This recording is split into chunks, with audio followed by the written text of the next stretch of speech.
Hey guys, the third progression. I'm just going straight through these. In the ranking of the epic saga, the progression through humanity, that I'm working on now, or making it, or what was I gonna call it again?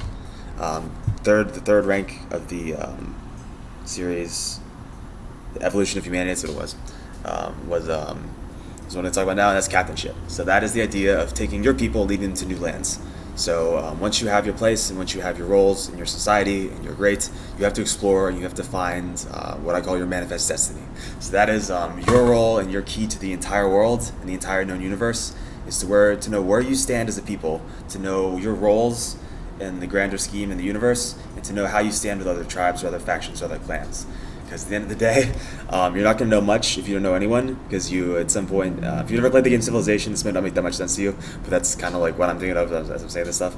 But if you don't know other civilizations, you'll never get to trade, you'll never get to prosper, and you'll never really get to explore the entirety of certain things like domestic policy, which is interesting. Because otherwise, you might not ever learn about foreign governments. So certain things would just never exist, and I'll talk about that more later when I talk about the collusion. But I don't want to spoil too much of it because I believe that's something that should be greatly held. But anyway, with captainship and with cultural meetings and greetings and diplomacy, you gain a great deal of advantage, just in general, and that is the ideas of sharing of ideas. You can incept, so to say, new concepts into the society and allow them to take those and use them what they would. Which is interesting because these ideas don't always get incorporated the same ways in the innately as in the original society. So, like the idea of construction, like let's say in the original days of the Smiths, they would build things out of wood, or out of I don't know if they build. Well, I guess they would build houses out of logs or wood. I guess, yeah. But they would build things out of stone. That's what I was thinking specifically.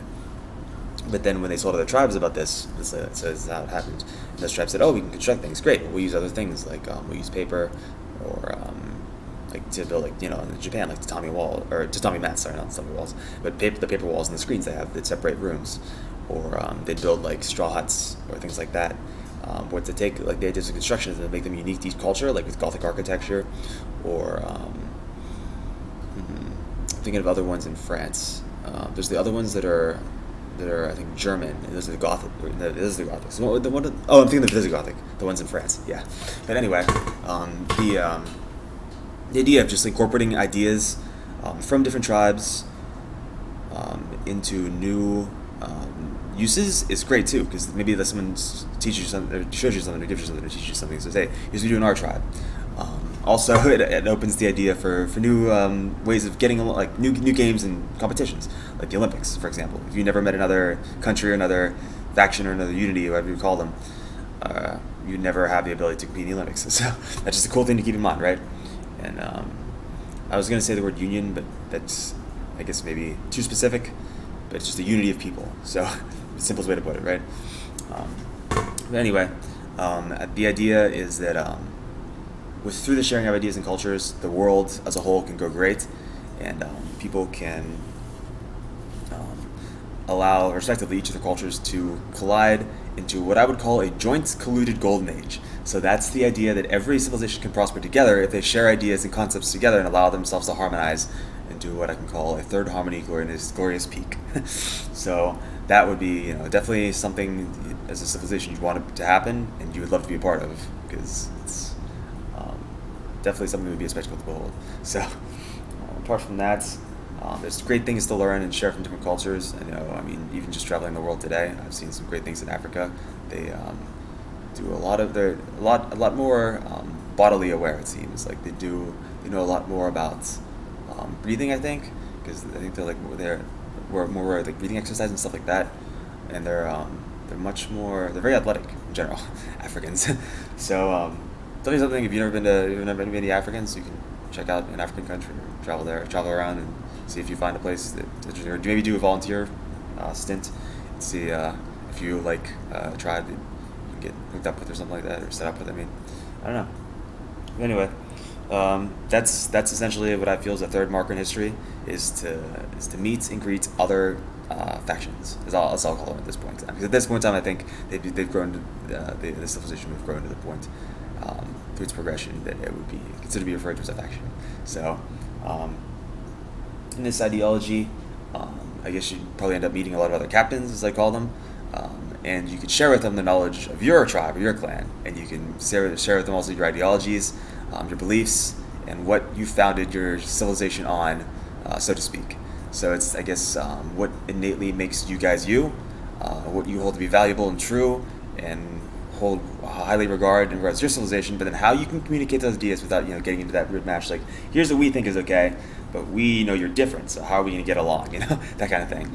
And at the end of the day, I think we can all recognize being different factions, but just working towards the same goal. So I think that's kind of the common ground, or common land, or common dream space that we can all work upon. So with that in mind, I think it's just a cool thing to kind of work towards. And I mean, this is something that's even still going on today with globalization and the way the world is just kind of coming together. Because I mean, even like not too long ago, like 6 years ago, 7 years ago, when I was traveling around in China, they certain things just like you couldn't use Google in China, so you can't even speak English in China because they speak a different language. So like it's still very prominent that there are different factions. I'll say on Earth today, but if you haven't noticed that, maybe you're just kind of caught up in your own world and you're kind of like an ostrich with your head in the metaphorical sand. But there are definitely a lot of different types of peoples on Earth, and Chinese and the Manchurian people, which are the prominent race in China, are definitely very distinct from Americans, both in mannerisms and in language and in cuisine, dialect, a lot of things. I don't know, but anyway, there's a lot of distinct cultures and a lot of distinct regions on Earth that hold their own distinct factual. Interesting how that word seems to actually fit. Maybe that's where the factual comes from, of a faction. Able to be verified by a factual. I don't know. Factual. I just checked the dictionary probably. But anyway, there's a lot of things to interest you factually about different races. Oh, so that's like interesting tribes. That makes sense because that's how the word would be derived. Yeah, like, this is English, so that's how it is derived. It's just etymology. But the things can be factually derived based on how a faction does things, and like something that exists as a truth within a faction would be a fact. So there. But anyway, a lot of cool things to learn from meeting different peoples on Earth. So if you have never done that, never had interest to, maybe talk to whoever you consider to be a leader in your life. Maybe they can share with you some stories or some experiences, and get you on board with how they view, maybe they just tell you some stories, or maybe read some things, and maybe you can get a better sense of how you feel you fall into place in the grand scheme of the meeting of different factions on Earth, so to speak. But anyway, that's my view on the number 3. Sorry, my pinky was. It's just awkward to hold my pinky, so I have to retake my view on the number 3, and the roles of a captain in a society. So with that having been said, I'll let you go, and I'll meet you again to talk about the number 4.